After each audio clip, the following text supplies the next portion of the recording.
Merci beaucoup, ma bien-aimée journaliste. Elle doit d'abord comprendre que ce n'est pas que le maître est en train de mettre des questions hors des vraies réponses. La difficulté que plusieurs ont en m'écoutant est que lorsque, c'est comme dans le langage des rois, quand un roi parle, il parle avec sagesse. Il ne parle pas comme un intellectuel, mais il parle avec sagesse. Je suis en train de vous répondre. Mais pour appréhender cette réponse, ça demande quand même une intelligence, une certaine sagesse au milieu là. Donc je comprends votre difficulté. Je vais quand même descendre. Je vais descendre pour essayer un peu de répondre de façon terre à terre. Mais je crois que ça... Je ne sais pas si je vais arriver. Mais on va essayer. Je suis là pour vous répondre. Si je suis là, c'est pour vous donner des réponses. Mais il faut bien me suivre lorsque je réponds. Alors, les caractéristiques de l'appel divin. Ma sœur pose la question de savoir est-ce que ce n'est pas peut-être le diable, un démon qui était caché derrière, qui vous a appelé, qui vous a mis dans un endroit pour vous dire que moi je suis Dieu et je vais vous révéler des choses. Et peut-être que c'est lui-même la lumière, c'est Dieu lui-même aussi qui vous a mis à côté. Mais donnez-nous quand même les caractéristiques. C'est une question que même si je peux vous répondre, même si je peux vous dire, vous n'allez pas déjà me croire. Vous n'allez pas me croire. Et il est mieux si vous êtes des fils et des filles de Dieu, de demander à votre Père céleste. Vous savez, lorsque Jésus-là est venu dans ce monde, il était au milieu des Israéliens. Il y avait des Sadducéens, des scribes, des courants religieux autour de lui. Il était là. Un petit nombre de pécheurs a cru en son message et a commencé à le suivre. Et un jour, les disciples de Jésus aussi s'interrogeaient comme toi et moi aujourd'hui. Ils ont commencé à dire, mais maître, dis-nous qui tu es réellement.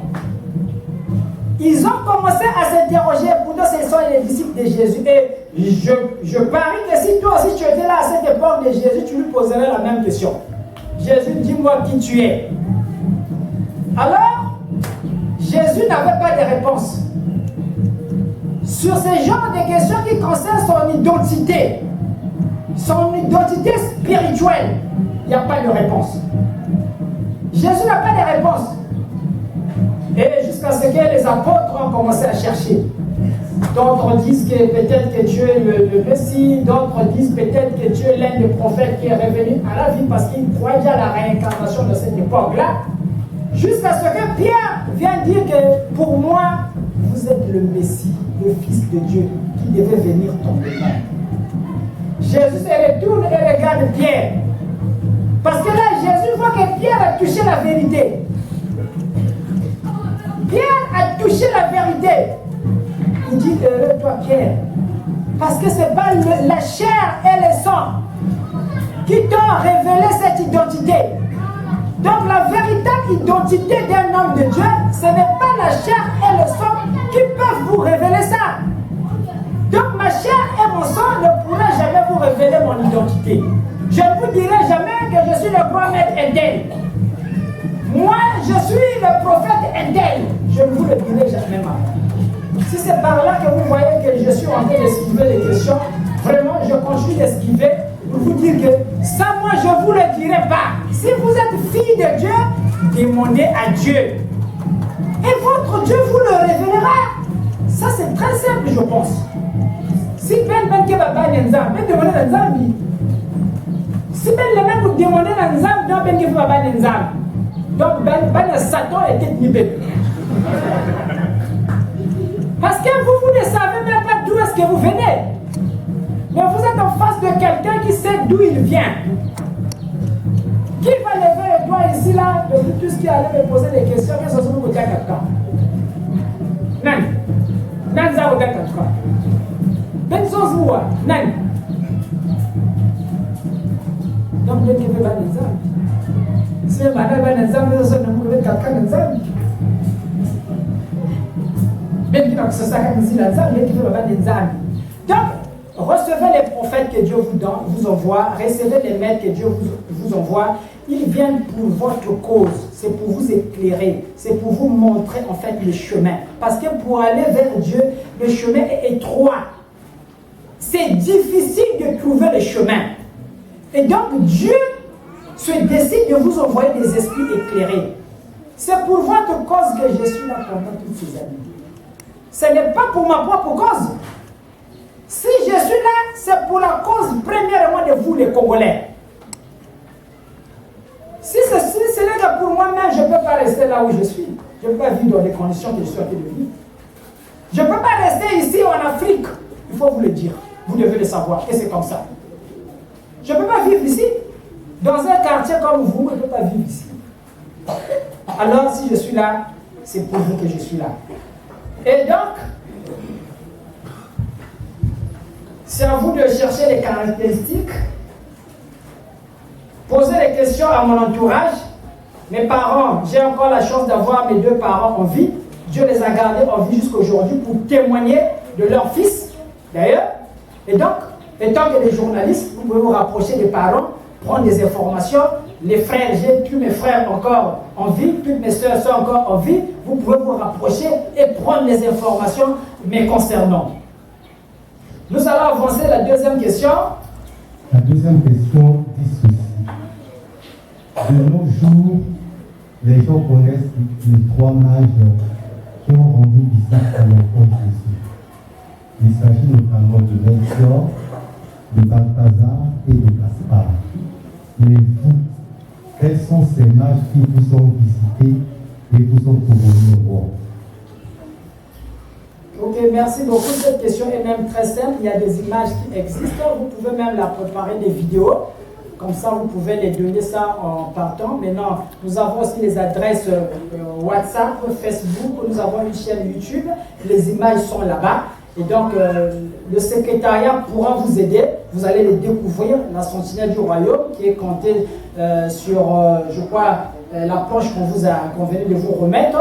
Donc, son mari Gad, tous ces esprits ont été là, présents, réels. Les gens les ont vus. Ils ont fait ce qu'ils pouvaient faire. Et ici, nombreux peuvent témoigner. Donc ça, c'est une question très simple. Très simple. Même les Balthazar, c'est parce qu'on ne les avait pas vus qu'aujourd'hui, nous pouvons croire en eux. On ne les avait pas vus. Ce n'est que l'histoire qu'on nous a contée dans la Bible. Mais aujourd'hui, nous avons au moins des Balthazar qui sont vivants. Que vous pouvez aller voir, toucher. Et d'ailleurs, ils viendront. Ils viendront, lorsque nous allons faire le carnaval, on va les appeler, ils viendront. Ce que je suis en train de répondre aujourd'hui, en réalité, ce n'est pas moi qui devais répondre à ces questions. Il y a des gens qui sont bien placés pour vous répondre sur ces genres de questions. Parce que ce sont eux qui sont venus me reconnaître. Et ils ont des indices et les caractéristiques nécessaires pour vous dire que c'est celui que vous voyez là. C'est eux qui peuvent en parler. Donc, merci beaucoup. Et c'est quelque chose que vous n'allez pas aussi trouver à 2 serviteurs de Dieu dans notre ville Pointe-Noire, dans notre pays, le Congo, ou même partout dans le monde entier. Vous allez chercher, mais voir un serviteur que d'autres serviteurs se sont levés pour aller le reconnaître. C'est pas petit, ne vous en faites pas. C'est un grand signe. Si vous cherchez des signes, vous vous dites que peut-être ce signe-là n'est pas suffisant. Moi, je vous dis que c'est un grand signe parce qu'il y a des grands serviteurs de Dieu dans cette ville de Pointe-Noire. À Brazzaville, ils ont vu des serviteurs de Dieu passer au ciel. Dieu sont dit des serviteurs de force et de forme. Mais ils ne se sont pas arrêtés. pour dire qu'on vient de couronner. Nous avons vu même la proclamation des serviteurs de Dieu de Bouza comme de Malongambala qui ont déclaré être Kouatlelo. Ils les ont vus au studio 210. Ils ont dit c'est pas ça, ça c'est pas ça. Ils sont arrivés jusqu'à vous. Ils ont dépensé de l'argent pour effectuer ce voyage. Donc, à ma bien-aimée, de comprendre qu'aujourd'hui, vous avez ces esprits qui sont encore en vie et on va vous aider. La troisième question pour continuer, puisqu'il y en a peut-être encore d'autres qui vont poser des questions. Merci mon roi. La troisième question dit ceci. Vous avez dit, dans votre allocution, qu'est-ce qui peut sortir de bien en vous? Finalement, quel roi êtes-vous? Quelles sont les similitudes qui existent entre vous et Jésus pour confirmer votre volonté? Merci beaucoup. Est-ce que quelque chose de bien pouvait sortir de vous? C'est ce qui a été dit lorsque le Fils de Dieu est né en Israël à Bethléem. Et aujourd'hui aussi dans un quartier comme vous, reconnu comme quartier des brigands, un quartier très sale comme vous, dans lequel nous sommes, on dirait que quelque chose de bon ne pas sortir de ce quartier. Mais c'est le contraire aujourd'hui. Comme ça a été au temps de Jésus à Bethléem, le roi des Juifs est né à Bethléem. Et aujourd'hui, nous avons les attributs de tout un cycle de la vie qui sont descendus dans le quartier vous. Dans l'arche est le pivot qui nous fait rentrer droit dans cette nouvelle ère qui est en train de nous appeler. Alors, nous avons l'art solaire, nous avons beaucoup de choses que nous allons présenter aux yeux du monde. Donnez-nous le temps, travaillons ensemble, nous sommes en train de vous appeler. Vous savez, ma soeur, en temps normal, tel que vous me voyez là, j'allais être entouré par tous ceux qui sont en train de taper les tam-tams. Tous ces pasteurs-là, les prêtres, tous ces éclairés-là, les fils de Dieu, devaient venir autour de moi. En temps normal, si on priait un seul Dieu, le véritable, on devait être un. On devait être ensemble. On devait avoir la même révélation. Et on devait regarder qu'est-ce qui est arrivé dans notre pays, le Congo. Je suis disposé à rencontrer tous ces hommes de Dieu. Je suis prêt à les rencontrer. Je suis prêt qu'on s'asseye avec eux. Pour que, effectivement, on regarde aujourd'hui qu'est-ce que le Congo a reçu. On doit regarder ça ensemble. Pour les affaires de Dieu, l'individualité n'existe pas. Nous devons être ensemble. Chacun ne peut plus être dans son église. Et donc, c'est pour vous dire que s'il faut vous dire quel est le genre de roi que je suis, bien, je ne vous dirai pas moi-même. J'ai déjà dit que ça, ce sont des questions que ceux-là qui sont venus déclarer cette royauté reconnaître, parce que les attributs étaient déjà autour. Mais ils sont venus reconnaître et présenter cette fois-ci aux yeux du monde que celui-là, c'est un roi qui est né. Parce qu'il fallait bien qu'il y ait un Jean-Baptiste pour reconnaître Jésus, la grandeur de Jésus. Ça a toujours été comme ça. Et donc, est-ce qu'avec Jésus, il y a des similitudes entre ma vie et la vie de Jésus? Pour que vous soyez en confiance, pour vous confirmer qu'effectivement vous êtes en face d'un vrai serviteur de Dieu. Bon. Jésus-Christ, que nous prions aujourd'hui, toi et moi, si on était au 1er siècle, quand ce jeune homme-là était en train de parcourir la Galilée, on ne pouvait jamais croire en lui. On ne pouvait jamais croire que ce Jésus-là, on ne pouvait pas ouvrir des églises comme ça. Il n'y avait pas des églises pendant qu'il était sur la terre. Parce que de son vivant, on ne peut pas le reconnaître. On ne peut pas l'accepter. Et lorsqu'il est parti, aujourd'hui, l'humanité tout entière est tournée vers Jésus. Pourquoi? Parce qu'il y a de ceux-là qui ont reçu la révélation parfaite de l'identité de ce jeune homme qui a marché en Israël. Et donc aujourd'hui, moi, je ne vous dirai pas qu'avec Jésus, ma vie avec Jésus, peut-être que je peux être égal à Jésus, ou peut-être quoi, mais allez juste dans la révélation. Vous, si vous êtes des fils de Dieu, c'est la question de révéler. Parce que ceux-là, les mages qui ont quitté loin, qui sont venus jusqu'ici, là, c'est la révélation qui les a venus jusqu'ici. Je ne les ai pas appelés. Personne ne les avait appelés que venez ici à Pointe-Noire. Je vous attends ici. Non. Mais c'est la révélation. Voilà pourquoi, au départ, j'ai parlé, les hommes de Dieu sont de plusieurs catégories. Il y a de ceux-là qui ont étudié Dieu dans une école. On l'a appris Dieu. Et voilà, il peut prêcher la parole de Dieu. Mais attention, il y a une catégorie qui voit les choses à la source.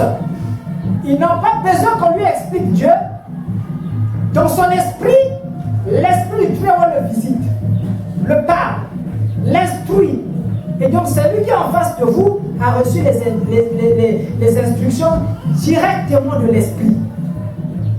Et maintenant, c'est à vous de regarder. Est-ce que c'était un bon esprit ou c'était un démon qui était en train de l'instruire? Maintenant, regardez les œuvres, les preuves qu'il vous présente. Regardez à sa vie. Ensuite, c'est vous les véritables juges. Les vrais juges, c'est vous. Je ne peux pas me juger moi-même, impossible. Je ne le ferai jamais. Je ne mettrai jamais l'orgueil là au milieu, non. Alors, je ne vais pas tirer la couverture de mon côté. C'est à vous de regarder entre la vie de Jésus et la vie de Wineva aujourd'hui. Qu'est-ce qu'on peut tirer comme leçon au milieu? Merci beaucoup, ma bien-aimée. Est-ce qu'il y a encore une question? S'il y a encore une question qui est restée, on peut encore répondre.